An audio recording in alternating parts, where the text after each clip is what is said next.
We are all anxiously awaiting to see what ends up happening with the Utah Jazz and the players that they want to trade. Now, obviously, the Los Angeles Lakers seem like the most likely destination.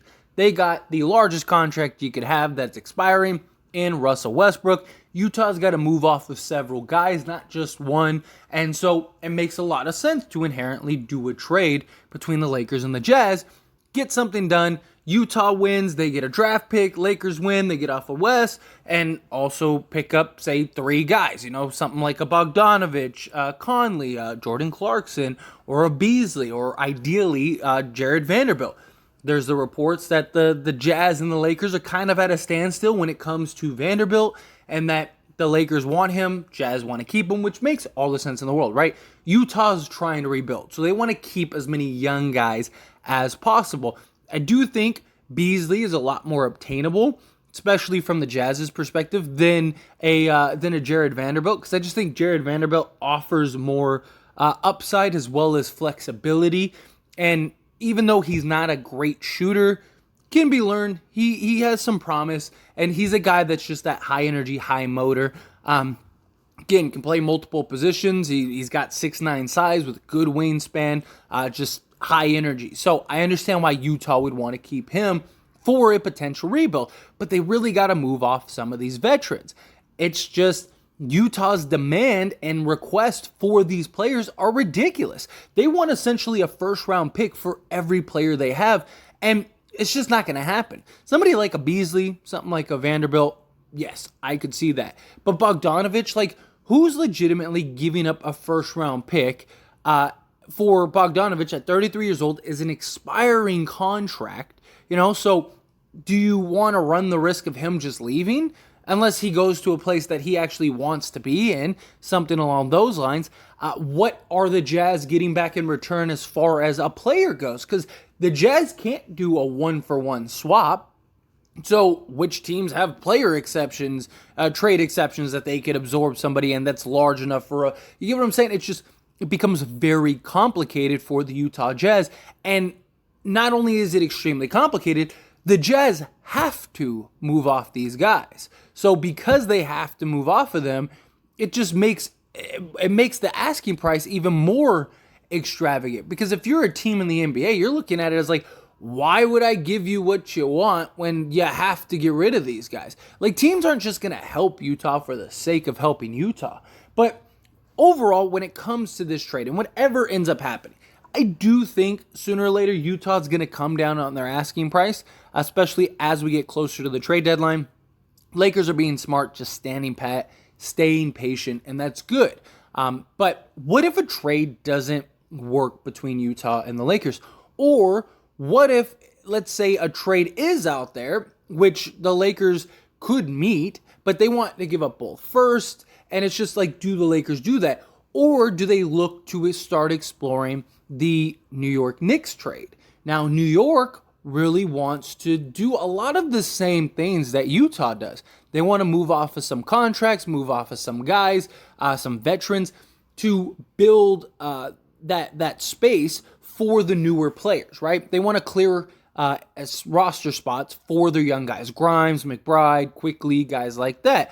Now, Cam Reddish, Evan Fournier are the 2 players that have been linked to the Lakers since basically last season. I mean, Cam Reddish was literally traded to the Lakers last season until the Knicks got greedy, ended up going back as they are filing the paperwork and saying, you know what, we want a second pick again, or another second pick. And it just caused the deal to fall apart. Well, they were hoping to unload and send Fournier and Reddish to the Lakers so that way they could get Donovan Mitchell. Well, that fell through, but we saw the reports I covered here on this channel that talked about, hey, the Knicks are still really interested in trading for Russell Westbrook. Now, they are one of the few teams that may actually play him.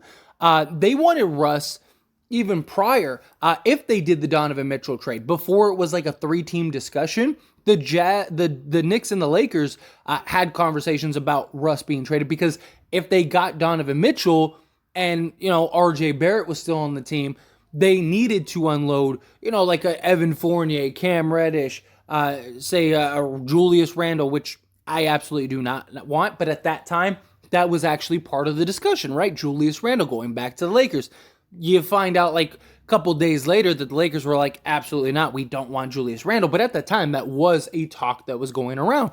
Now, what is being thrown out there as far as like what the Knicks would give for a Russell Westbrook trade, it would be Cam Reddish, Evan Fournier, and likely Derrick Rose would be the three players that they would take back.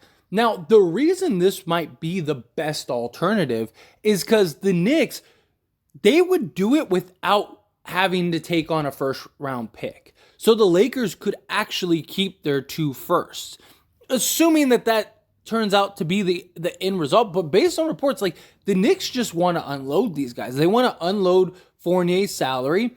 Cam Reddish, Tibbs never wanted him to begin with, doesn't like him. And then Rose, they can move off of him. And they've been trying to trade Rose for a while. And there's reports out that they might actually just buy out Derrick Rose because they can't find a suitable trader for him. So if you're the Lakers, you could get your Cam Reddish, your Evan Fournier, and a Derrick Rose. You get your wing depth, especially if you're not giving up any picks. Now, if you keep your picks, you can move off of a guy like Fournier.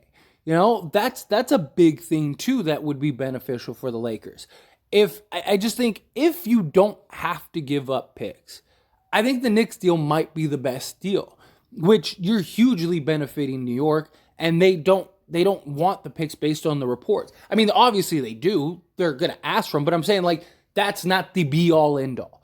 Like where the Jazz, like they're not going to do the deal without a pick from the Lakers. But the Knicks very likely would do the deal without any picks just because, or maybe like a second round or a pick swap or something like that, just solely because they want to move off of some of these contracts, free up roster spots, and, allow these young guys to have a real chance and opportunity to run with this team. Like that was the goal. And Fournier and Reddish, they've almost sent them to the Lakers for nothing. Like in the 3-team deal with the Jazz and everything, like they were just going to say, here's Reddish and Fournier. They were just going to let that go. And they were also giving up picks and everything else because they just wanted to clear off those spots. Reddish is kind of the incentive for the Lakers. He was already traded to the Lakers, so the Lakers clearly want him. The Lakers were willing to take him on. So I do think that this would be another mutually beneficial trade. Now, is this really on the table? Who knows, but it's usually where there's smoke, there's fire. Usually when you hear the same trade popping up 5, 6, 7, 8 times, there's something to that. I do think the Knicks do want to take on Russ. Just again, wipe their board a little bit here, clean some stuff up. That way they can kind of get in their step. They just extended RJ Barrett, so that's another thing too. So I think picking up Russ wouldn't be the end of the world. Now, very likely they still buy him out, but all the reports of the Knicks buying out Russ was back, like a month and a half ago now, or a month now. Like, so maybe that's changed. Like even in the more recent report where they talked about trading for Russ again, or that they still would be interested in trading for Russ, it didn't say that they were going to buy him out. It might make sense for them to play him. Brunson's played off the ball with Luka. Like he may be able to work, or at least you could try it. And then if it doesn't work, then buy Russ out and just move on, or maybe even try to flip him at the trade deadline or something like that. Look, the Knicks aren't going to be a contender. They might not even be a playoff or play-in team this year because of the Eastern Conference does have a lot of really good teams. Now, from like team number 5 on down, I feel like it drops off pretty drastically. But realistically, the Knicks, they're a young team. They're trying to figure it out. They're going to try to navigate.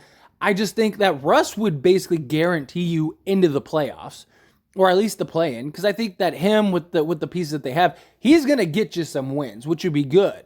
But even if they don't go that route, like why do you care? You're almost in a middle ground. You're not fully rebuilding, but like you're not good enough to be in contention. But you have these young players and these young talents to where you're not going to just blow it up. Like you're going to allow them to develop. Like you're just good enough to not be a taking team, but you're not good enough to be like a legit playoff like contention team. And so I do understand why the Knicks keep being considered in a Russell Westbrook trade. Now, the Lakers are just being patient. Now, I think the Lakers, I think the Pacers deal is deal number one for them. I just think the asking price is just insanely ridiculous. I mean, the Pacers want more for Buddy Hield and Miles Turner than what the Nets trade was for Kyrie Irving. That's mind-blowing to me. Like, they're never going to get that. So I understand the Lakers are kind of moved off the Pacers deal, and that's why you haven't heard anything with the Pacers deal, because the Pacers aren't coming off their price. So, okay, keep them. The Jazz, I think, still is the most likely trade, and I think that is the trade the Lakers want more than anything, because I think that they're looking at it as like, we could get some solid vets if we don't have to give up 2 first-round picks. I think it will make us better, because look, Bogdanovich, Conley, and Beasley is a better trade than Rose, Fournier, and Cam Reddish. Not just that, but those 3 guys are a lot more of a known commodity than what you'd get from the Knicks deal. Like Cam Reddish, as much and as high as I am on Cam Reddish, there's a lot of questions like how much of a contributor will he really be? Where Bogdanovich, you know what you're going to get. Derrick Rose, the fit is probably going to be terrible. Mike Conley, the fit would be great. The fit would be, fantastic. He can play on the ball, off the ball, shoot the 3, still play defense. Even Jordan Clarkson might be a better fit than Derrick Rose at this point on this Lakers team. And then, you have like an Evan Fournier compared to a Malik Beasley. Malik Beasley and Evan Fournier are pretty much a wash. Only Malik Beasley's younger. He's like 5 years younger. So it's like that. I do understand why the Jazz would want, or why the Lakers would want the Jazz deal. I just think it's going to come down to who blinks first. There are literally several teams that are interested in doing a deal, but they all want both of those first. Sooner or later, now that doesn't mean the Lakers will take it, but sooner or later, there's going to be a team that says, you know what? Let's just get the 27 first. Let's just go get that. Or there's a team that's going to come out of the woodworks that isn't even being thought of. That's like, why wouldn't we just go get a free pick? If you're the Spurs, I know Pop absolutely hates the Lakers, and has even said in the past, I would, I won't do business with the Lakers, stuff like that. But, the Spurs and Pop have never been in this position to where they're, full-on tank mode, or they have in the last, 20 years. So if you're Pop, are you looking at this as, you know what? Let's just go, let's give up Josh Richardson, maybe Portal and, whoever, McDermott, and go get Russ, buy him out, and then just get that first and let all these other teams, flounder. There's going to be a team that just says, we'll take that first. Why wouldn't we take that first? I'm not saying it's going to happen for sure, but don't be shocked if a team just comes out of the woodworks. But anyway, as always, these are thoughts and opinions that I want to hear from you. I want you to relay. That transition into that exit intro or outro was terrible, but what I was trying to say is that those are my thoughts and opinions, and as always, I pass the question on to you. It just came out as a jumbled mess, but nonetheless, yeah, let me know what you think. What do you think of these trades? Would you be okay with the Knicks trade if there's no picks? Because you don't have to trade picks in the new. You are solely helping out the Knicks, and nobody is going and trying to trade for Fournier. What are they going to get of value for Fournier's deal? Cam Reddish, maybe he returns something, but how many teams are going to give up a first round pick for an unknown commodity? That may or may not work out. Derrick Rose, they've been trying to trade Derrick Rose since the beginning of the offseason and haven't been able to. So you're literally the Knicks have no one, none of those 3 guys other than Cam Reddish are of real true value.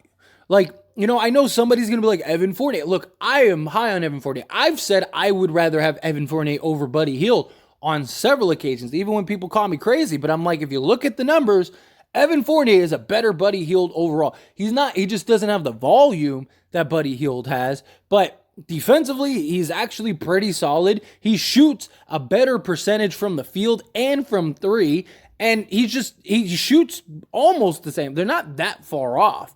But again, nobody's trading for Evan Fournier in his contract. The Celtics only moved off of it because they just wanted that trade exception and stuff. And they let that expire. So it's just what are you going to get of value for Evan Fournier? Probably nothing. Maybe the Lakers give up a second or a pick swap or something. Okay, cool. But I think as long as, if you don't have to give up both of those first in the Knicks deal, I don't think the Knicks deal is the end of the world. I don't think that's the worst trade ever. But again, love to hear your thoughts and opinions down in the comment section below. That being said, hit that like button. Helps me out a lot. Lets me know you enjoy these types of videos, and I truly appreciate it. If you're not subscribed to the channel, hit that subscribe button, followed by the bell notification. Stay up to date with all things sports. Join this wonderful community and all of our discussions. I'll see you all in the next one. Thank you.